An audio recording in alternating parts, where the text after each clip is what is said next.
Roll number 1 present sir. Roll number 38 আসেনি sir. অতঃপর বন্ধ হয়ে গিয়েছিল শেষবারের মতো হাজিরা খাতাটি। এখনো হয়তো বিদ্যালয়ের কোনো এক কোণে পড়ে আছে হাজিরা খাতাটি। এতদিনও হয়তো ধুলো জমে গেছে পুরনো হাজিরা খাতাটায়, তাই না? কিন্তু পুরনো হাজিরা খাতাটায় এখনো জমে আছে স্কুল জীবনের 5 বছরের মায়াজাল আবদ্ধ প্রিয় মানুষগুলোর নাম, আর সাক্ষী হয়ে থাকবে স্কুল জীবনে কাটানো প্রত্যেকটা দিনগুলো। ইচ্ছে করলেও আর ফিরে পাবো না সেই দিনগুলোকে, ফিরে পাবো না সেই প্রিয় মানুষগুলোকে। হয়তো কোনোদিন ডাকা হবে না স্যার ম্যাডামদের দেওয়া বিভিন্ন মজার নাম। স্যারকে মিথ্যা বলে নিতে হবে না আর ছুটি। ক্লাস না করার জন্য, সকালে ঘুম থেকে না উঠার জন্য, বেয়াদবি করার জন্য, নামাজ না পড়ার জন্য স্যারের দেওয়া মায়ের কথা মনে থাকবে সারা জীবন। শুক্রবারে বাড়িতে পালিয়ে যাওয়ার জন্য আমার এক্সট্রা মায়ের বরাদ্দ থাকতো।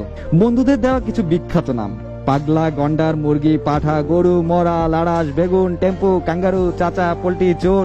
অনেকদিন ডাকা হয় না তাদের এই নামগুলো। খুব মিস করি ফেলে আসা স্কুল লাইফটাকে। ক্লাস না করে টয়লেটে সেই আড্ডাটা, ক্লাস চলাকালীন লাস্ট বেঞ্চে বসে সেই ঘুম। অবশ্য সেজন্য পুরো ক্লাস দাঁড়িয়ে রেখেছিল স্যার। স্কুল থেকে পালানোর জন্য টয়লেটের পেছনে সেই আম গাছটাকে অনেক মনে পড়ে। কাক ডাকা দুপুরে দিঘিতে গোসল করা, আর সেখানকার গল্পের আসরটা। তখন মনে হতো যদি এই সময়টা কখনো শেষ না হতো।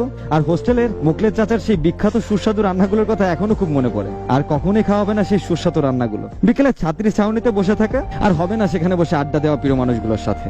এবং বিকেলে ক্ষুধার্ত পেটে বাজারে পুরি খাইতে যাওয়া, শনিবারে টিফিন টাইমে হাটে পুরি সিঙ্গারা খাইতে যাওয়া। অবশ্য কারো কারো পুরি খাওয়াটা মূল উদ্দেশ্য থাকতো না।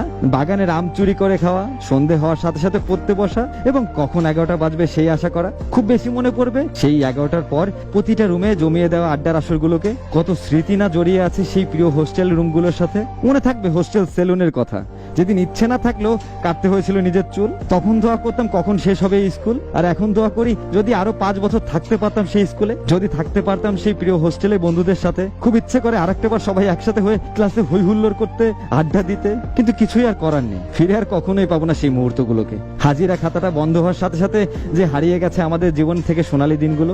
ক্লাসরুমের দেওয়াল আর টেবিল বেঞ্চগুলোই জানে কত হাসি ঠাট্টা, আবেগ, আনন্দ, আর কিছু বন্ধুদের ভালোবাসা জড়িয়ে থাকতো প্রতিদিন। এখন অনেক প্রয়োজন ছাড়া কথা বলা হয় না। কথা হোক বা না হোক, তোরা চিরদিনই থাকবি অতীতের সুখ স্মৃতি হয়ে। ভালো থাকিস 5 বছরের মায়াজালে আবদ্ধ হওয়া প্রিয় মানুষগুলো। অনেকটা সময় পার হয়ে গেছে, তাই না? আমাদের স্কুল জীবনের কতই না গল্প, কত আড্ডা, সবকিছুই এখন প্রচন্ড মিস করি।